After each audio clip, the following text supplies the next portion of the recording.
नमस्कार, मैं हूं मनोज माना। देश के समस्त सम्मानित नागरिकों को 77वें गणतंत्र दिवस की हार्दिक शुभकामनाएं। के न्यूज के सभी सम्मानित दर्शकों को गणतंत्र दिवस की हार्दिक शुभकामनाएं। साथियों, खबरों का रुख करेंगे उससे पहले देख लेते हैं इस वक्त के हेडलाइंस। तिरंगे के रंग में रंगी दिल्ली, आज कर्तव्य पथ पर दिखेगी विकसित भारत की तस्वीर।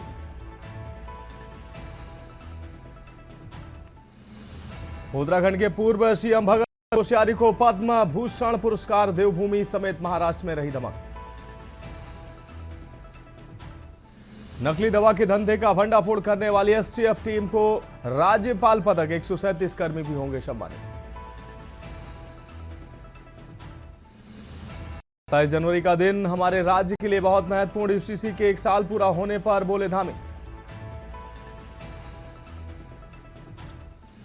कालसी चक्राता स्टेट हाईवे पर रील बनाने के चक्कर में पर्यटकों की कार खाई में समाई, एक किशोर की मौत।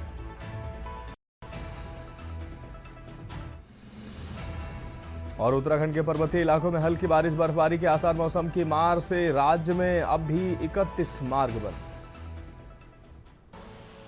आप देख रहे हैं के न्यूज, खबरों का सारथी। और अब खबरें विस्तार से। सितारगंज प्रयागराज में शंकराचार्य स्वामी अभिमुक्तेश्वरानंद महाराज के साथ हुए दुर्व्यवहार और संतों के साथ के विरोध में रविवार को कांग्रेस कार्यकर्ताओं ने मौनी बाबा मंदिर परिसर में 2 घंटे का मौन उपवास रखा। कांग्रेस कार्यकर्ता, आपको बता दें, कांग्रेस कार्यकर्ताओं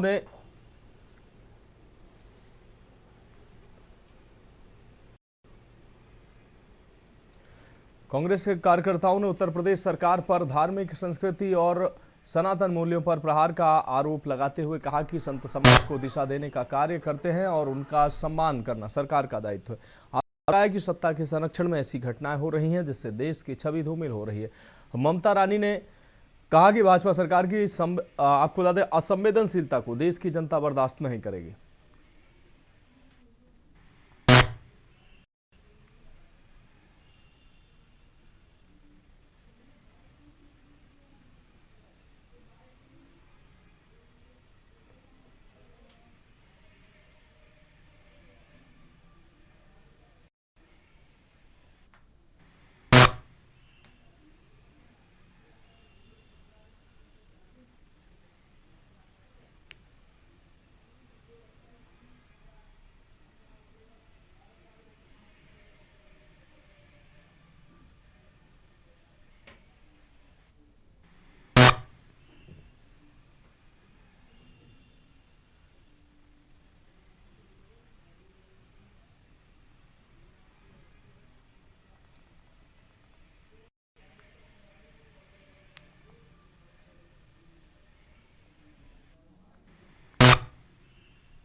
उत्तराखंड के मंगलौर नारसन बॉर्डर पर आज उस समय स्थिति तनावपूर्ण हो गई जब पुलिस प्रशासन ने हरिद्वार जा रहे महामंडलेश्वर यति नरसिंहानंद गिरी के यति नरसिंहानंद महाराज के काफिले को रोक दिया। पुलिस ने कानून व्यवस्था का हवाला देते हुए उन्हें उत्तराखंड की सीमा में प्रवेश करने से स्पष्ट मना कर दिया।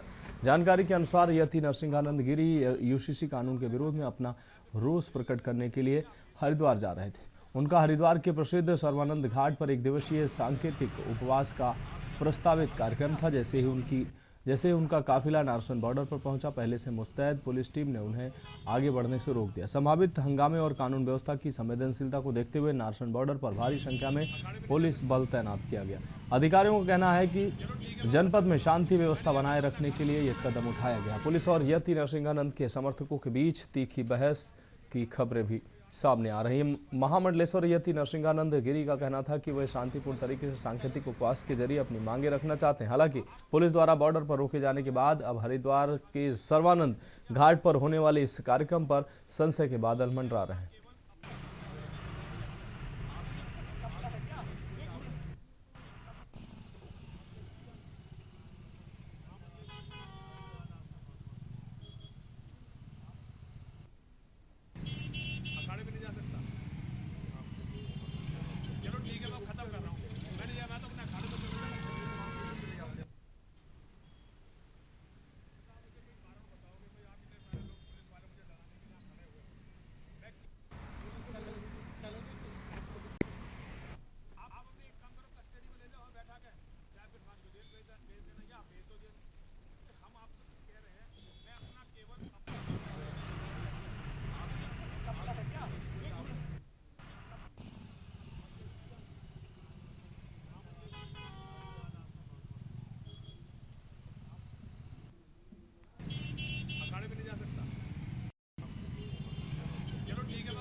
अब बढ़ेंगे अगली खबर की ओर। भीषण गर्मी और वीकेंड की छुट्टियों के चलते उत्तराखंड के पहाड़ों में पर्यटकों का हुजूम उमड़ पड़ा है। सरोवर नगरी नैनीताल सहित समूचे पर्वतीय क्षेत्रों में पर्यटक गतिविधियां तेज हो गई हैं। आपको बता दें, नैनीताल की प्राकृतिक सुंदरता और यहाँ के खुशनुमा मौसम का आनंद लेने के लिए देश के विभिन्न कोनों से सैलानी पहुंच रहे हैं, जिससे नगर के पर्यटन व्यवसाय में एक बार फिर जान आ गई है। बड़ी संख्या में पर्यटकों के वाहनों के नैनीताल पहुंचने से नगर की यातायात व्यवस्था चरमरा गई है। नगर की सभी प्रमुख पार्किंग स्थल पूरी तरह से पैक हो चुके हैं। जाम की स्थिति से निपटने और यातायात को सुचारू बनाए रखने के लिए पुलिस प्रशासन को खास मशक्कत करनी पड़ रही है। शहर के प्रवेश द्वारों पर वाहनों की लंबी कतारें देखने को मिल रही हैं, लेकिन इसके बावजूद पर्यटकों का उत्साह कम नहीं हो रहा है। नैनीताल पहुंचे पर्यटकों का कहना है कि वे यहाँ की ठंडी हवाओं और अद्भुत प्राकृतिक सौंदर्य का आनंद लेने आए हैं। मैदानी इलाकों की गर्मी से राहत पाने के लिए नैनीताल आदर्श ठिकाना साबित हो रहा है। मॉल रोड, नैनी झील और आसपास के पर्यटक स्थलों पर सैलानियों की भारी चहलकदमी देखी जा रही है।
अच्छा लग रहा है। हम लोग यूपी से आए हैं और अभी हम भीमताल से होते हुए आए हैं। पहले से और अब से थोड़ा सा चेंज हो गया है। मैं तो आई थी 2012 में, 2012 के बाद से मैं अब आई हूँ 2026 में।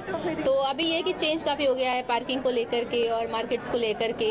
देखिए 26 जनवरी में अमूमन टूरिस्ट रहता ही है और इस बार जो वीकेंड है ये लंबा है। मंडे को 26 जनवरी पड़ रहा है और नैनीताल काफ़ी भीड़ है, काफ़ी पैक है। 26 जनवरी का मौका है और 25 को संडे होने के कारण ये लॉन्ग वीकेंड रहा।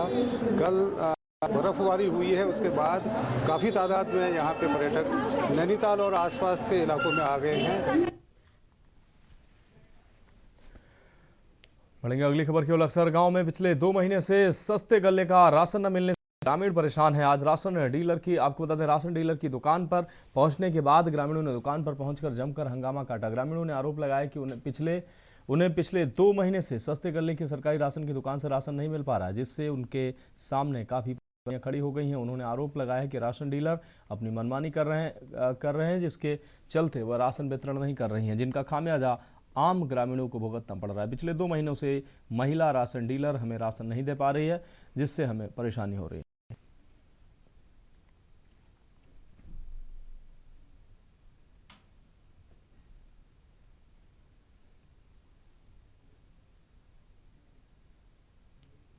राशन नहीं मिला, 2 महीने हो गए। हम 300 सही मिल रहा था, अब नहीं मिल रहा। मेरा 2 महीने है कि भाई पता कहाँ तो खाओ, गरीब आदमी है हम तो।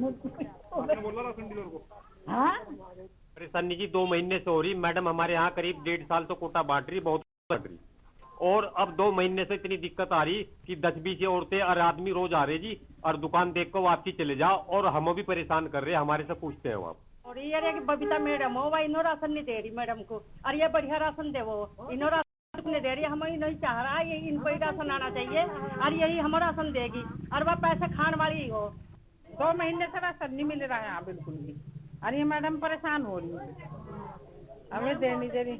और ये बढ़िया राशन बांट रही थी, 2 महीने तो नहीं मिल रहा राशन, उससे पहले बढ़िया राशन बांट रही सबको, कोई दिक्कत नहीं थी बिल्कुल भी।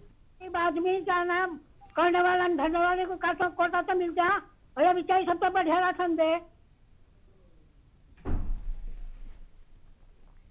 लक्सर पुलिस ने अपराध और अपराधियों के खिलाफ चलाए जा रहे अभियान के तहत 3 शातिर आरोपियों को गिरफ्तार करने में सफलता हासिल की है। पकड़े गए आरोपियों के पास से अवैध हथियार बरामद हुए हैं, जिससे अंदेशा लगाया जा रहा है कि वे किसी बड़ी अप्रिय घटना को अंजाम देने के फिराक में थे।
फिलहाल खबरों में वक्त एक ब्रेक का, जल्द हाजिर होंगे।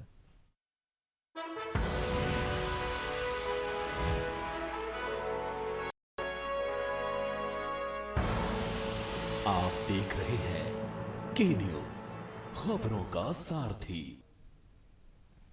ब्रेक के बाद खबरों में एक बार फिर से आपका स्वागत है। चक्राता में बीते हुए शुक्रवार हुई जमकर बर्फबारी से जनजीवन प्रभावित हो गया है, जिससे जहां एक ओर चक्राता और आसपास के दर्जन भर ग्रामीण क्षेत्रों के मार्ग बर्फबारी से बंद हो चुके हैं, तो वहीं कई जगह बिजली के खंभे व ट्रांसफार्मर क्षतिग्रस्त होने से विद्युत व्यवस्था ठप हो गई। आलम यह है कि चक्राता से को जोड़ने वाला मुख्य मार्ग भारी बर्फबारी के चलते पूरी तरह से बंद है। जहां पड़ने वाले लोखंडी, कोटी, कनासर, जाढ़ी आदि पर्यटन स्थलों में बर्फबारी का लुत्फ लेने पहुंचे 100 से अधिक पर्यटक भारी बर्फबारी होने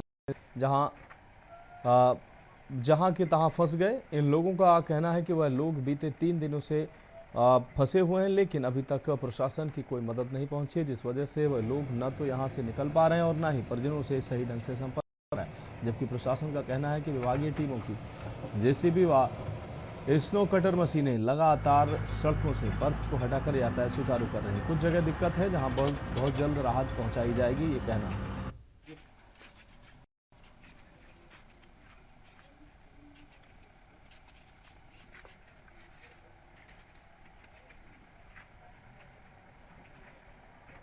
हम लोग यहाँ पे 22 जनवरी को आए थे। 23 जनवरी को यहाँ बहुत हैवी स्नो हुआ और 24 जनवरी से हमें कहा गया कि आज स्नो कटर आएगा, जेसीबी आएगी और रास्ते क्लियर हो जाएंगे। 24 को कुछ नहीं हुआ। 25 जनवरी आज भी कोई स्नो कटर और उसका हमें पता नहीं चल रहा है जेसीबी कब आएगी, कब हम लोग यहाँ से जाएंगे। 22 तारीख को आए थे और हमें नहीं मालूम था यहाँ पे इतनी सारी बर्फ़ गिरी। यहाँ पर आ तो गए, उसके बाद जो 23 तारीख को बर्फ़ गिरी है, जब से हम लोग यहाँ पर एक दिन के लिए आए थे, जब से हम फंसे हुए हैं। और यहाँ पर करीबन हम मतलब मैं तो डॉक्टर हूँ, मैं डॉक्टर अवधेश शर्मा हूँ ग्राफिक एरिया से। मेरे साथ में भी डॉक्टर्स हैं दोनों ही ग्राफिक एरिया से हैं। सब लोग यहाँ पर फंसे हुए हैं। हम लोग यहाँ पे 22 जनवरी को आए थे। 23 जनवरी को यहाँ बहुत हैवी स्नोफॉल हुआ और 24 जनवरी से हमें कहा गया कि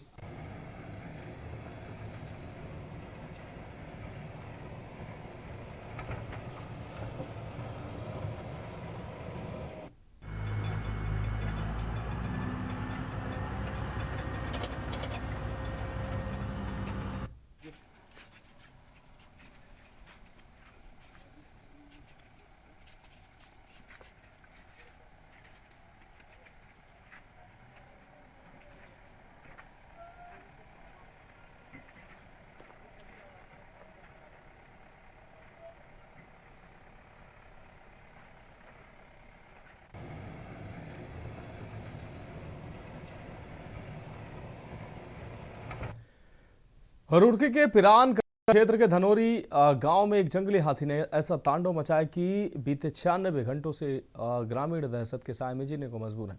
किसानों की महीनों की मेहनत पल भर में रौंदी जा चुकी है। ये तस्वीरें रुड़की के पिरान कलियर क्षेत्र के धनोरी गांव की, जहां पिछले 4 से विशाल का जंगली हाथी ग्रामीणों के लिए आफत बना हुआ है। बीते आपको बता दिन हो या रात, जैसे ही हाथी खेतों की ओर बढ़ता है, पूरे गांव में हड़कंप मच जाता है। लोग शोर मचाकर टॉर्च और ढोल नगाड़ों के सहारे उसे भगाने की कोशिश करते हैं, लेकिन हाथी एक खेत से निकलकर दूसरे खेत में छिप जाता है।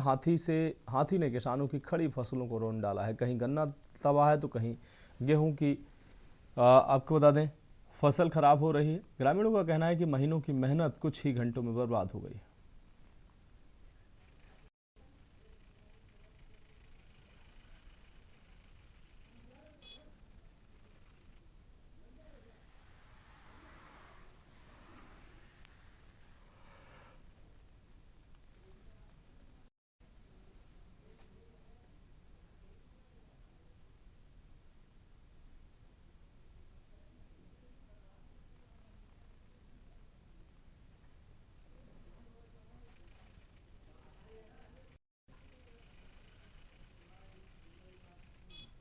हर रोज है गए, प्रशासन पूरी साथ दे रहा, ट्रैक्टर भी फायर कर रहे, गांव के भी सैकड़ों आदमी साथ लग रहे। हत्ती थोड़ा लिखड़ो एक मतलब फिर भाग कर वापस हो जा। 2 किलोमीटर उधर तक तो आते हैं तो 2 किलोमीटर इधर भाग गया हो और फिर वापस हो आ जा। थोड़ा बाड़ा एक का 15-20 बीघे का ये उसी में समारा। करीबन ये तो लगभग सारा ही नुकसान कर दिया। ट्रैक्टर भी निकल गया उसी में को, और 2 दिन तो उसी में हो और 10 दिन तो जो भागा फिर रहा हो। वन विभाग की टीम भी बहुत सहयोग कर रही है, हम भी कर रहे हैं, गांव वाले भी। पर निकलता है फिर उसी में जा घुस जाता है। इसे 4 रोज हो गए। एक का नुकसान पूरा हो गया, 20-25 बीघे एक सारा खत्म हो गया बिल्कुल, क्योंकि ट्रैक्टर में घुमाना पड़ रहा है बार बार निकालने के लिए। फायर भी कर रहे हैं, गोले भी छोड़ रहे हैं।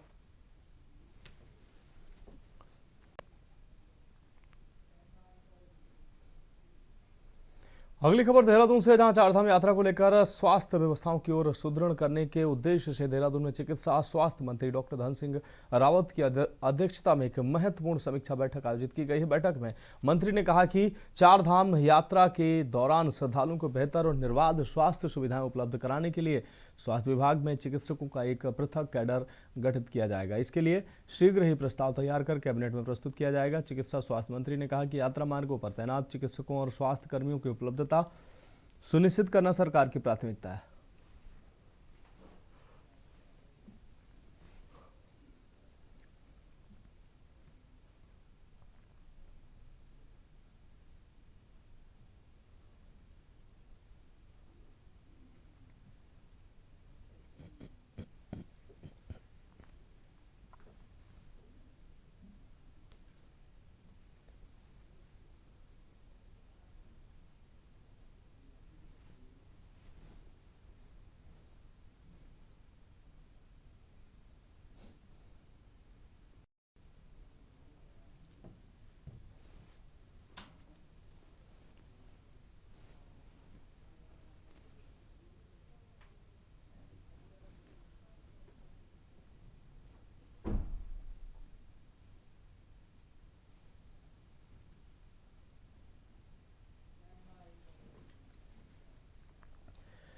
अगली खबर देहरादून से है, जहां मेरा युवा भारत देहरादून के तत्वाधान में राज्य शैक्षिक अनुसंधान एवं प्रशिक्षण केंद्र में अंतर जिला युवा आदान प्रदान कार्यक्रम का शुभारंभ किया गया। कार्यक्रम का उद्घाटन करते हुए डॉक्टर VKS संजय ने बताया कि यह आयोजन 24 जनवरी से 28 जनवरी तक चलेगा। इस कार्यक्रम में उधमसिंह नगर जिले के 37 युवा प्रतिभागी हिस्सा ले रहे हैं। डॉक्टर संजय ने कहा कि यह कार्यक्रम एक भारत श्रेष्ठ भारत थीम पर आधारित है, जिसका मुख्य उद्देश्य युवाओं के बीच सांस्कृतिक आदान प्रदान, आपसी संवाद और राष्ट्रीय एकता की भावना को मजबूत करना है। कार्यक्रम के माध्यम से प्रतिभागी युवाओं को राज्य की विरासत, सांस्कृतिक विरासत, सामाजिक विविधताओं और विकास गतिविधियों से रूबरू कराया जाएगा।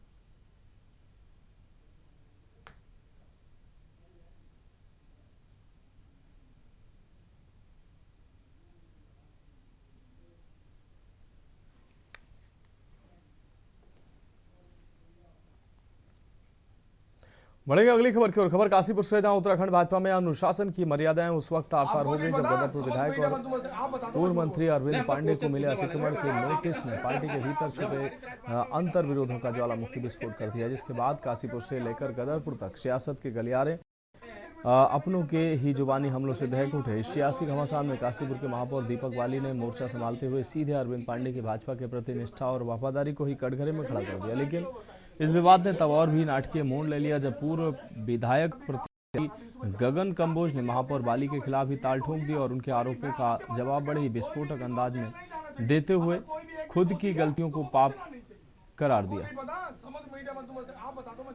हम तो क्वेश्चन पूछने वाले हैं, उत्तर तो आप देंगे ना। जब हमारी प्रेस वार्ता होगी तो हम आपके सामने बैठ के बोलेंगे। तो आप कहते हैं ना कि हाँ गगन मैं झूठ बोल रहा हूँ।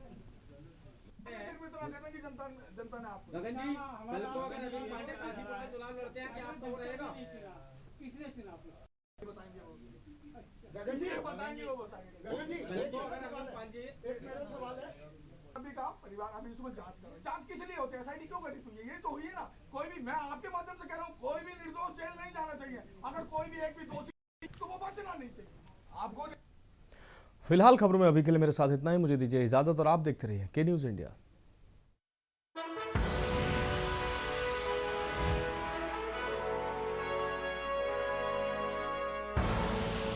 आप देख रहे हैं के न्यूज, खबरों का सारथी।